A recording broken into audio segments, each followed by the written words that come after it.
Welcome back to Defending Utah Radio. This is Ben McClintock from defendingutah.org, where we think right and wrong, not right and left. And for today's program, we wanted to talk to you about, this is just right off of the heels of Utah's Senator Mitt Romney just voting to impeach Donald Trump. So, Mitt Romney, right? The guy that's pro-abortion, pro-youth gay rights, just pro-antifa, just everything, the anti-everything Utah values. So what we wanted, because, we think right and wrong, not right and left, what would the founding fathers say about Mitt Romney's vote to impeach Donald Trump? And no matter how you feel about Donald Trump, what's the principled answer here? And so we thought, who better to bring on than Joe Wolverton to talk about these principles? So here, Joe Wolverton is going to be talking about what would the founding fathers do in our current situation based on principles. If you like what we do here at Defending Utah, please consider becoming a member. Receive all of the member benefits, DVDs, booklets, online training, in-person training. If you like this podcast, consider doing even a one-time donation to be able to help this podcast to continue, to be able to reach more people and to have more content. Thanks so much for your support, and without further ado, here is Joe Wolverton. Defending Utah covers the stories others are just too often afraid to touch. They don't nibble around the edges when it comes to pointing out threats to our liberty. They're not afraid to name names and call out organizations. This is Defending Utah Radio. Defending Utah. Think right and wrong, not right and left. Join Defending Utah, because if you're not already on a government watch list, you should be. Hi guys, Teacher of Liberty here, Joe Wolverton. Today, we're going to talk about impeachment, because that's what's in the news right now. But we're also going to talk about something else, which is the Afghanistan papers, but mostly impeachment. And they're related, and you'll see how I can relate them. So first, impeachment. Donald Trump, as you know, the constitutional process, as laid out in Article 1 and Article 2 of the Constitution, says the House of Representatives has the sole power of impeachment. Impeachment is a word that comes from a Latin word impecare, meaning to place the sin upon. So basically it's charging someone with something. Impeachment does not equal removal from office. Okay? Impeachment plus conviction equals removal from office. But if you went around and asked everybody in your neighborhood, if Donald Trump's impeached, who will be the next president? They will all say Mike Pence. Well, if Donald Trump's impeached, Donald Trump's still the president. Okay? Bill Clinton was impeached and he was still the president. Okay? So impeachment, you read it in Article 1 of the Constitution, yeah, and Article 2. So Article 1 says the House of Representatives has the sole power of impeachment. The trial on the charges of impeachment is held by the Senate. The Senate will take oaths of office as judges, and then they will judge the charges, whether or not Donald Trump is guilty of the charges placed upon him by the House of Representatives. Okay? Now, in all honesty, it's all theater. It's all sound and fury signifying nothing. Because the Democrats are going to vote for impeachment and conviction. The Republicans won't. And as a result, Donald Trump will be impeached. He won't be convicted. Because to be impeached, the House of Representatives, controlled by the Democrats, they will impeach him. It will go to the Senate for trial, where you need 2/3 of the Senate to find him guilty. The Republicans control the Senate. Therefore, he will not be convicted. It's all theater. But I want you to understand the principle of impeachment, regardless of whether Donald Trump is impeached and convicted or not, right? It's important to understand. So, the House of Representatives are proposing 2 charges against him. One, obstruction of justice, right? He obstructed Congress's effort to find out if he committed a crime. And number 2 is abuse of power. Abuse of power. If we're talking about abuse of power, then pretty much every congressman, well, you can't impeach congressmen, but pretty much every congressman should be removed from office by the House, and every senator should be removed from office by the Senate, right? Because they've all abused power. Has Donald Trump abused power? Of course he has. But so has every president since George Washington. There you go. All right? So I want to talk about the standard of impeachment as the founders understood it, okay? So first, I'm going to refer to a book. It's not actually a book. It's a book for us, but he wrote this, Thomas Gordon, right? He of Trenchard and Gordon fame. He wrote by himself letters to a noble lord. 3 political letters to a noble lord concerning liberty and the Constitution. I mean, there's so many words in that make it lovely for me. Thomas Gordon, Constitution, liberty, not so much noble lord, take that bit out. But the rest of it, I love. And so in here, Thomas Gordon, written in, I think it was 1720, 1721. So in here, Thomas Gordon lays out why we should have impeachment, what the standard for impeachment is. So I'm going to tell you what he said. There are 4 things about impeachment that Thomas Gordon said, okay? So let's go over them, all right? First, impeachment should be warm, laudable, and necessary. By warm, he means it should be something that everybody is serious about. It should be a current controversy. It should be something very controversial that get people up in arms. Laudable means praiseworthy, that even people who support the president would be like, yeah, we should really look into this. And necessary means if we don't do this, we literally might lose the government.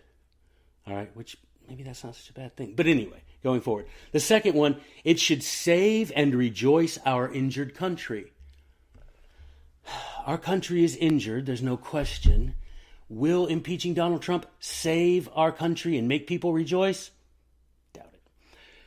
Number 3, it should make legislators, quote, venerable to remote posterity, meaning by voting to impeach Donald Trump and convict Donald Trump, generations from now of Americans will say, those were good legislators, those were good congressmen. They did a venerable, a praiseworthy thing, right? I doubt that too. Number 4, to not impeach should involve legislators in, quote, the same guilt. In other words, if they don't impeach, they're sort of winking and letting the president get away with something that he shouldn't get away with. Okay?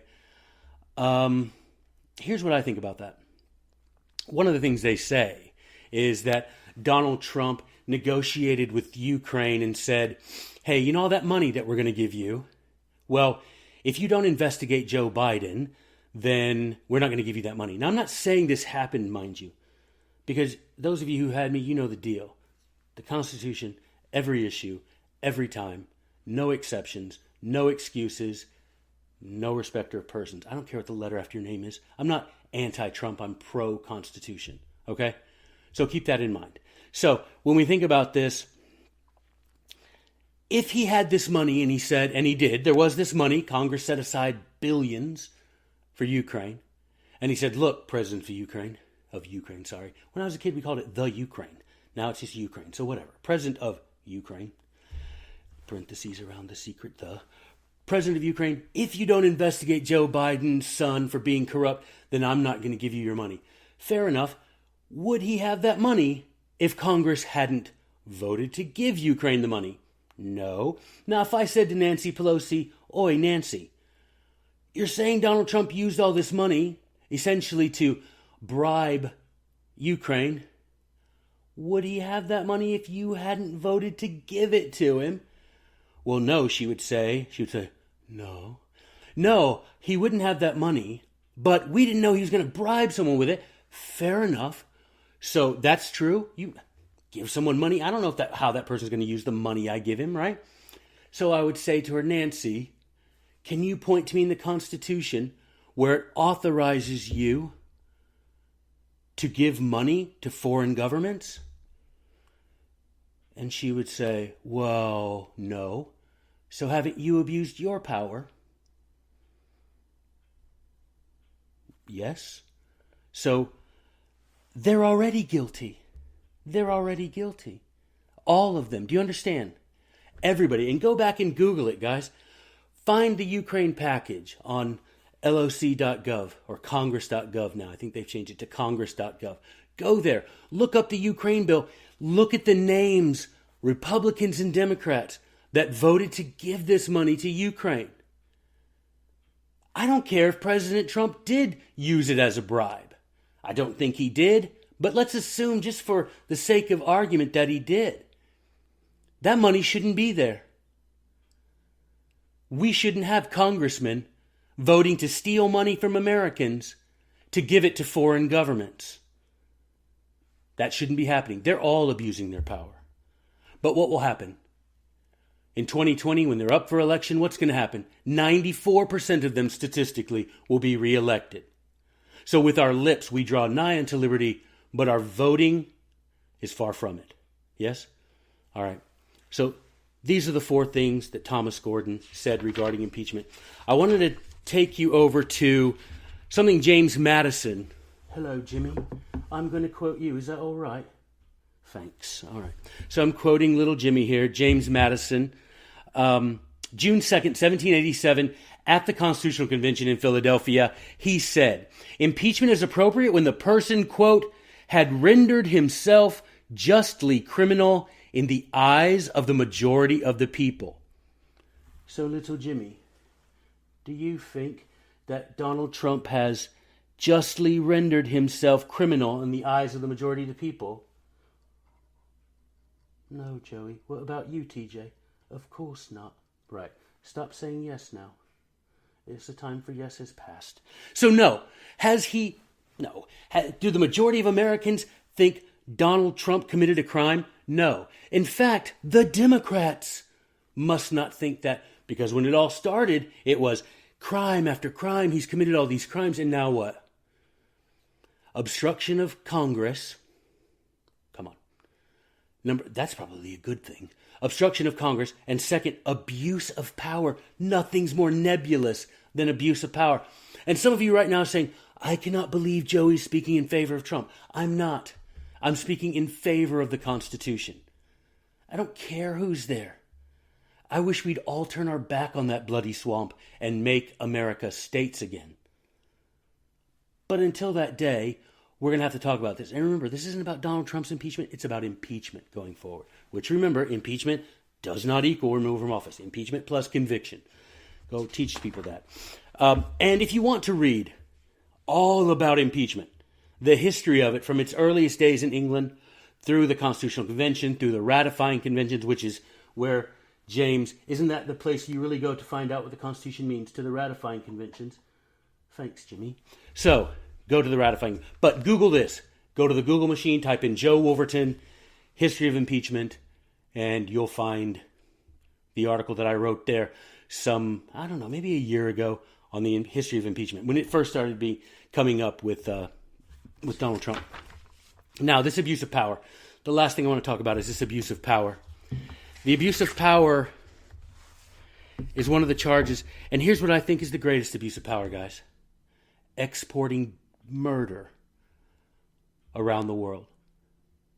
When these flying robots go around the world killing people, the missiles don't say Donald Trump or Barack Obama or Nancy Pelosi or Mitch McConnell. They say the United States of America. So when that farmer goes to find his son, to drag his body out of the crater created by that missile, all he sees is a piece of metal that says the United States of America. That's the abuse of power. We are exporting murder. Due process. People say, Joey, people in Yemen and Afghanistan, they don't get constitutional rights. Okay, first of all, there's no such thing. There are rights protected by the Constitution. But even our Constitution, Fifth Amendment, look it up. No person shall be deprived of life, liberty, or property without due process of law. Let's talk about that for a second. No person, not no American person, not no good person, not no reasonable person, not no America-loving person. No person. Due process. Why is this process that we have to go through before we deprive you of your life, your liberty, or your property? Why are you do that? Why is that owed to you? Because of what the Declaration of Independence says. We hold these truths to be self-evident, that all men, not all American men, all men are created equal and are endowed by their Creator with certain unalienable rights.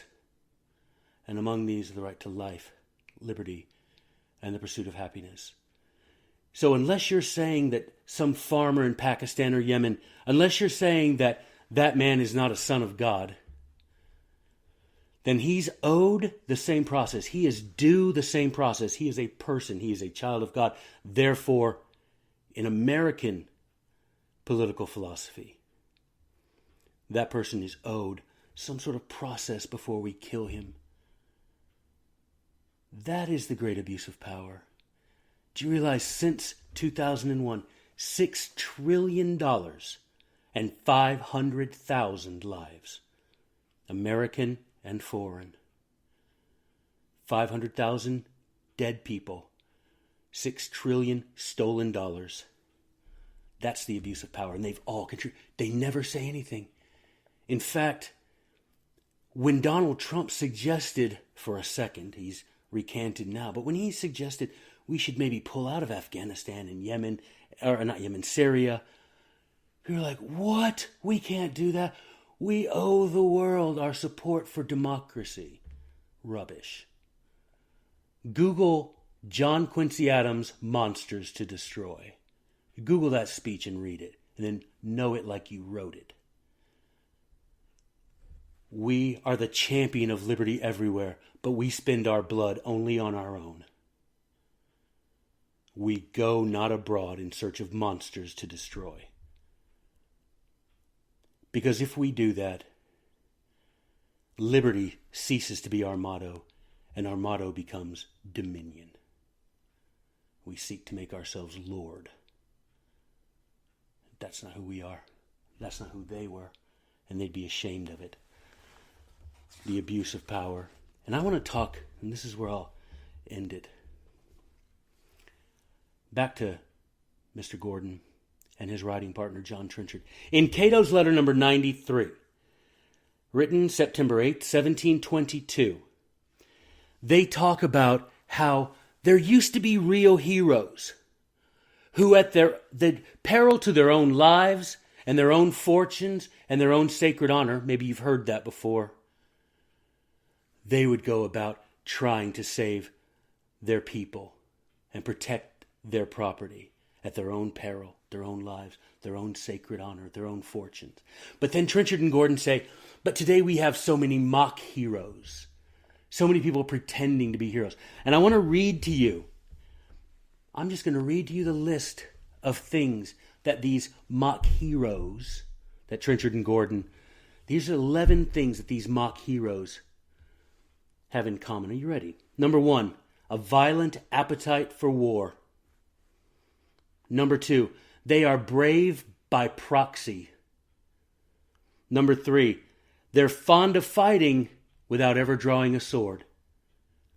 Number 4, they never tired of war. Number 5, they ran no risk of harm to themselves.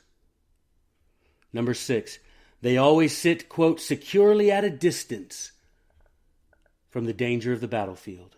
Number 7, quote, they expose others to danger and death for the good of themselves. Number 8, they slaughter thousands with whom they have nothing at all to do. What do you think happens when a missile kills the children of some Afghani farmer, some Syrian farmer, some Yemeni farmer, some Pakistan? What do you think? Do you think he loves us? Are we going to kill people into loving us? Is that we're going to kill them over there before they get here, right? That's what the Republicans say. We've got to kill them there so they don't come here and kill us. That's not who we are. Then we're just being them. We're terrorizing them. Number 9, they are skillful pillagers. You don't get $6 trillion to spend on exporting murder unless you're a skillful pillager. And the people he's pillaging is us. Number 10, skillful oppressors. I'm going to sign an order and I'm going to declare a piece of plastic to be a machine gun. And if you own one, I'll arrest you. Does that sound free? That sounds like a skillful oppressor. Finally, successful murderers. I don't think, do we need to say anything more about that? Successful murderers? I don't think so. Read that list, guys. Read that list. This is from the Baron Montesquieu. Montesquieu? Montesquieu.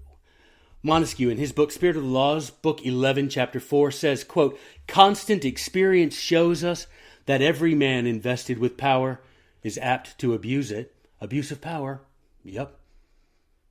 But every one of them. Constant experience shows us that every man invested with power is apt to abuse it. He passes on, he pushes on, till he comes to the utmost limit. What's the limit? We're the limit. The human heart is the limit. Do we desire to be free? Liberty is dangerous. Slavery is peaceful and easy. Liberty is dangerous. The human heart, is the Constitution the limit? No, it's a piece of paper. Are podcasts the limit? No, it's a way to maybe change a human heart. But the human heart is the limit. And I will say to you, we are not doing a good job having our hearts set on liberty. But we can have other limits, like Jimmy talked about, like TJ talked about in the Virginia and Kentucky resolutions, and as Mr. Madison talked about in Federalist 46. We can have the states be limits on federal power as they're supposed to be. As I say, we can make America states again. That'd be a great way. Imagine that. Imagine if everybody knew that in Arizona or Tennessee or wherever you are, Texas, if everybody knew that within the sovereign boundaries of that state, we would do everything the federal government passes, every act we will obey so far as is within the four corners of that document, we will do it. But if it isn't, it's not enforced here. Can you imagine how everyone yearning to be free would come to that state?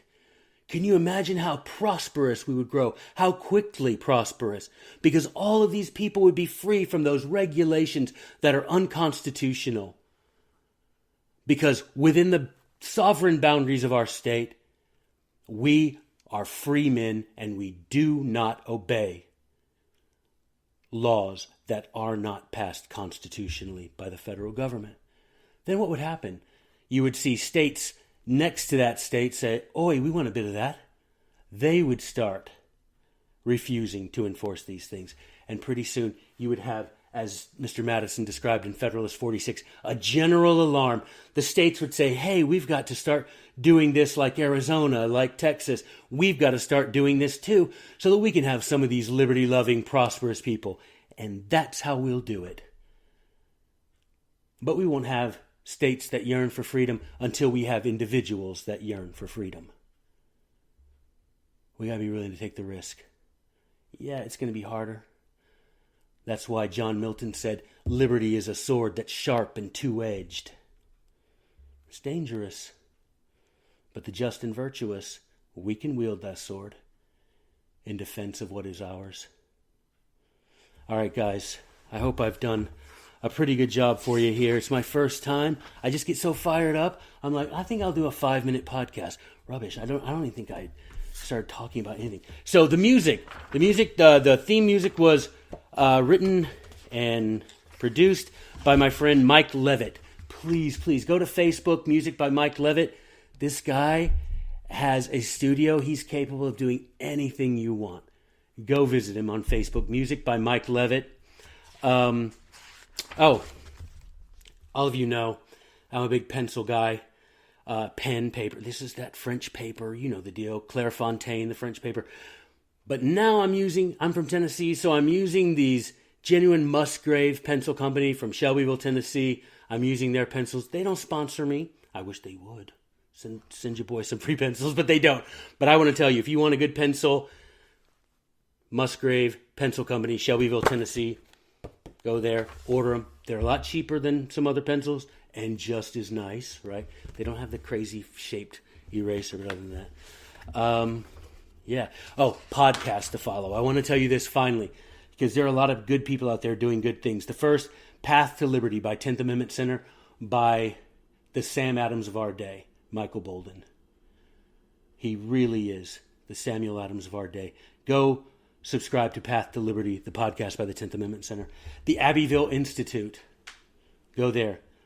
Brian McClanahan, Go and follow his podcast. And finally, the Ron Paul Liberty Report.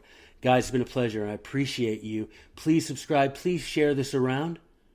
Please share it. Please subscribe. Please turn on the notifications. Let's see if we really can get the word out there and make America states again. Thanks, you guys. We'll talk to you later. Bye. This Defending Utah presentation brought to you in part by Anderson Accounting, andersonaccounting.com, Trust Plumbing, 801-808-5470, Higher Calling Firearms, highercallingfirearms.com, Pioneer Family Scholars, Black Lotus Web Dev, blacklotuswebdev.com, American Appliance at 801-254-2566, Shem Financial Services, 801-856-6151, and the law offices of Garrett T. Smith, 801-477-1570.